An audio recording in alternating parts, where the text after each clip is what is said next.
Hello my lovely audience. তো আশা করি সকলে ভালো আছেন। আলহামদুলিল্লাহ আমিও ভালো আছি। তো আজকে আরেকটি নতুন ক্লাস নিয়ে হাজির হলাম, মূলত টেন্সের উপর। প্রিভিয়াস ক্লাসে আমি আপনাদেরকে দেখিয়েছিলাম ফিউচার ইনডিফিনিট টেন্স। তো আজকে আমি আপনাদের দেখাবো প্রেজেন্ট কন্টিনিউয়াস টেন্স। তো আজকে টেন্সের 4 নম্বর ক্লাস। তো ক্লাসটি শুরু করা যাক। Let's get started. Present continuous tense part 4 আমি প্রিভিয়াস ক্লাসে দিয়েছিলাম পার্ট 3। তো আজকে আমি দেখাচ্ছি পার্ট 4। এটা হচ্ছে present continuous tense.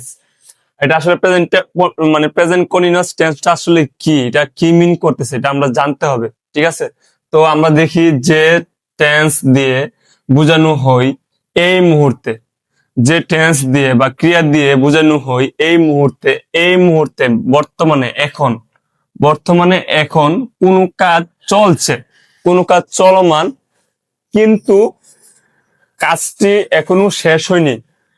That means আপনাকে বোঝাচ্ছে কোনো কাজ চলমান, এখনো শেষ হয়নি।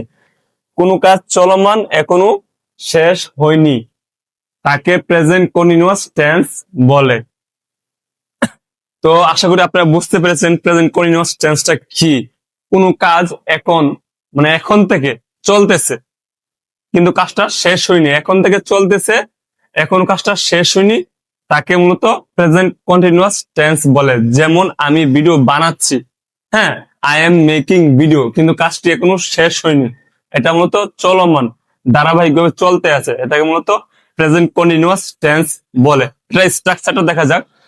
প্রথমত স্ট্রাকচার, প্রথম সাবজেক্ট, এজ ইউজুয়াল সাবজেক্ট থাকবে, দেন এম, ইজ, আর, দেন ভার্বের সাথে আইএনজি বাকি অংশ। এখন স্যার কথা হলো, আমরা আমরা কখন এম নিব, কখন ইজ নিব, কখন আর নিব। তো আমি ডাউটে, আই আই এর সাথে আমরা অলওয়েজ এম নিব, হ্যাঁ। দেন হি, শি, ইট, অর্থাৎ দ্যাট মিনস থার্ড পার্সনের সাথে আমরা অলওয়েজ ইজ ইউজ হবে। Is third person, Rahim, Karim, everything, হ্যাঁ। হি, শি, ইট, রহিম, করিম, আশিক, অন্তর, সাকিব, থার্ড পার্সনের সাথে আমরা ইজ বসাবো, এবং আমরা আর কখন বসাবো? দে, দে, উই, দে, উই, অলওয়েজ আমরা কি বসাবো? আর, এ, আর, ই, আর। তো এখন আমি আপনাদেরকে এক্সাম্পলের মাধ্যমে ক্লিয়ার করব। 5 থেকে 6টা ভার্ব নিয়েছি। ভার্ব গুলোর অর্থ হচ্ছে, এগুলো সবগুলো ভার্ব 1। তো ভার্ব 1 এর সাথে আমরা আইএনজি যুক্ত করব। ঠিক আছে, ভার্ব 1 এর সাথে আমরা আইএনজি যুক্ত করব। ভার্ব 1, রিড অর্থ পড়া, কুক অর্থ রান্না করা, প্লে অর্থ খেলা, প্র্যাকটিস অর্থ চর্চা করা, ওয়ার্ক অর্থ কাজ করা, লার্ন অর্থ শেখা। সবসময় আমরা প্রেজেন্ট কন্টিনিউয়াস ভার্ব 1 এর সাথে আইএনজি যুক্ত করব। তো এখন আমরা স্ট্রাকচার অনুযায়ী সেন্টেন্স মেকিং করব। তো শুরু করা যাক। যেমন আই এর সাথে আমি অলওয়েজ বলেছিলাম এম বসে, I am reading, I am reading, I am reading a book, I am reading a book, আমি একটি বই পড়তেছি। এটা বাংলা হবে, আমি একটি বই পড়ছি, পড়ছি অথবা পড়তেছি।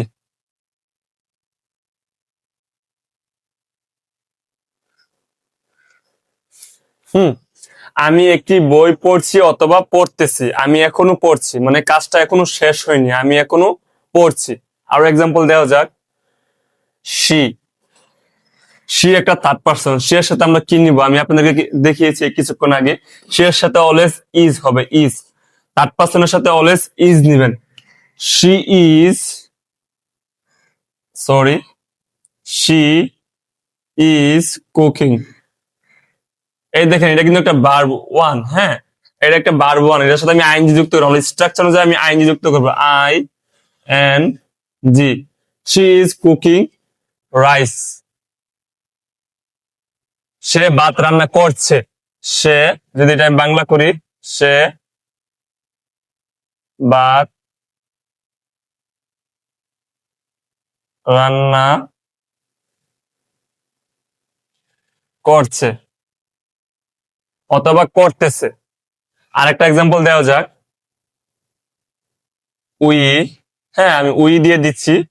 উইর সাথে আমরা কি জানি আর হবে, আমি আপনাদেরকে দেখিয়েছি উইর সাথে আর, হ্যাঁ উইর সাথে আর হবে, উই আর প্লেইং, এখান থেকে ভার্ব নিচ্ছে এই যে প্লেইং, প্লে এর সাথে আমি আইএনজি যুক্ত করবো, play I N G, we are playing cricket,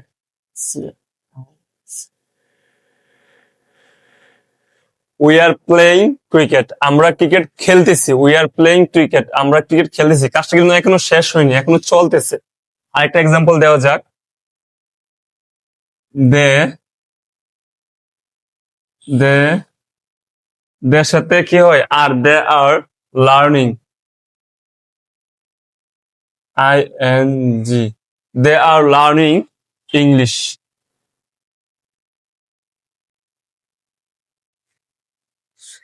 they are learning English, তারা এখনো ইংরেজি শিখতেছে, তারা এখনো অথবা ইংরেজি চর্চা করতেছে, দে আর লার্নিং ইংলিশ, তারা এখনো ইংরেজি শিখতেছে।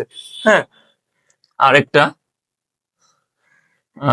আশিক, আমার নাম দিয়ে দিই, সাকিব, সাকিব দিয়ে দিলাম, আমার ফ্রেন্ডের নাম সাকিব, সাকিব, সাকিব যেহেতু থার্ড পারসন, আমি এখানে ইজ দিব, ইজ সাকিব ইজ, এখানে verb work, I N G, Sakib is working now, Sakib is working now, Sakib এখন কাজ করতেছে। এখন আমরা এখন কয়েকটা কিওয়ার্ড দেখাবো, তো আশা করি আপনারা এভাবেই অসংখ্য সেন্টেন্স তৈরি করতে পারবেন। এখানে পার্সন চেঞ্জ করবেন, they are cooking, they are reading, যেমন শি পরিবর্তে আপনি বসাতে পারেন he is writing a letter, সে একটি চিঠি লিখতেছে। হ্যাঁ, we we are we are practising English, আমরা ইংলিশ চর্চা করতেছি, উই আর রিডিং বুক, আমরা বই পড়তেছি, দে আর প্লেইং ক্রিকেট, তারা ক্রিকেট খেলতেছে। তো আপনারা পার্সন চেঞ্জ করে এবং কোনটার সাথে এমিজার হয় এটা তো আমি আপনাদেরকে দেখিয়ে দিয়েছি, তো এভাবে চেঞ্জ করে এবং ভার্ব ওয়ানের সাথে আইএনজি যুক্ত করে আপনারা অসংখ্য বাক্য তৈরি করতে পারবেন। তো আপনারা প্রেজেন্ট কন্টিনিউয়াস টেন্স কিভাবে চিনবেন, এটার কয়েকটা কিওয়ার্ড আমি আপনাদেরকে এখন রাইট ডাউন করে, তো কিওয়ার্ড গুলা কি, মানে এগুলা থাকলে আপনি চিনতে পারবেন যে এটা প্রেজেন্ট কন্টিনিউয়াস টেন্স। কিওয়ার্ড চিনার উপায়, হ্যাঁ প্রেজেন্ট কন্টিনিউয়াস টেন্স চিনার উপায়, এক্সাম্পল নাও, নাও থাকবে, হ্যাঁ এট দিস মুমেন্ট, নাও অর্থ এখন, হুম এখন, এট দিস মুমেন্ট এই মুহূর্তে, হ্যাঁ এই মুহূর্তে, এই মুহূর্তে, now at this moment, right now এটার অর্থ এখন, হ্যাঁ এখন, কারেন্টলি বর্তমানে, কারেন্টলি অর্থ হচ্ছে বর্তমানে, বর্তমানে, হুম আমরা বলি না currently I live in Dhaka, বর্তমানে আমি ঢাকায় বাস করতেছি, হ্যাঁ এটা এরকম, দিস টাইম এই টাইমে, হ্যাঁ। তো এখন আমি যদি যদি এইগুলো কোনো সেন্টেন্সে থাকলে প্রেজেন্ট কন্টিনিউয়াস টেন্স হয়, যদি এই কিওয়ার্ড গুলো কোনো সেন্টেন্সে থাকে তাহলে আপনারা বুঝে নেবেন এটা প্রেজেন্ট কন্টিনিউয়াস টেন্স। তো এই কিওয়ার্ড দিয়ে আমি এখন আরো কয়েকটি সেন্টেন্স যে আমি কিওয়ার্ড গুলো দিয়েছিলাম এগুলা দিয়ে সেন্টেন্স মেক করেছি এবং আপনাদেরকে এক্সাম্পলের মাধ্যমে বুঝিয়ে দিব। তো first sentence, I am studying now, আমি এখন পড়াশোনা করতেছি, হ্যাঁ আমি এখন পড়াশোনা করতেছি বা চলমান, হ্যাঁ এটা চলমান বোঝাচ্ছে, এই যে এটা একটা কিওয়ার্ড। হ্যাঁ, দেন আমরা সেকেন্ড সেন্টেন্সে মুভ করব, she is talking at this moment, she is talking at this moment, সে এই মুহূর্তে কথা বলতেছে, she is talking at this moment. Third sentence, they are working right now, they are working right now, আর কেন হয়েছে আমি বলছি উই দে, তার সাথে কি হয় অলওয়েজ আর হবে, আর থার্ড পারসনের সাথে আপনি ইজ ব্যবহার করবেন, থার্ড পারসনের সাথে অলওয়েজ ইজ হবে।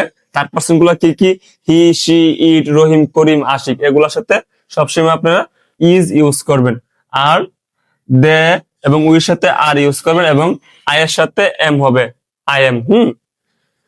তো fourth sentence, currently I live in Dhaka, বর্তমানে আমি ঢাকায় বসবাস করতেছি, হ্যাঁ বর্তমানে আমি ঢাকা বসবাস করতেছি। At the last sentence, I am busy this time, I am busy this time মানে আমি এই মুহূর্তে বা এই টাইমে ব্যস্ত আছি। তো আশা করি আপনারা এই কে ওয়ার্ড গুলো যদি কোনো সেন্টেন্সে দেখতে পান তাহলে বুঝে নেবেন এটা প্রেজেন্ট কন্টিনিউয়াস টেন্স। তো আশা করি আপনারা এই ক্লাসটি বুঝতে পেরেছেন এবং এনজয় করেছেন। তো আজকে এই পর্যন্ত, ইনশাল্লাহ নেক্সট ক্লাস পর্যন্ত অপেক্ষায় থাকুন আর আমার সাথে কানেক্টেড থাকুন। কোন টপিকের ভিডিও চান আমাকে কমেন্ট করে জানিয়ে দেবেন। আল্লাহ হাফেজ, আসসালামু আলাইকুম ওয়া রাহমাতুল্লাহি ওয়া বারাকাতুহু।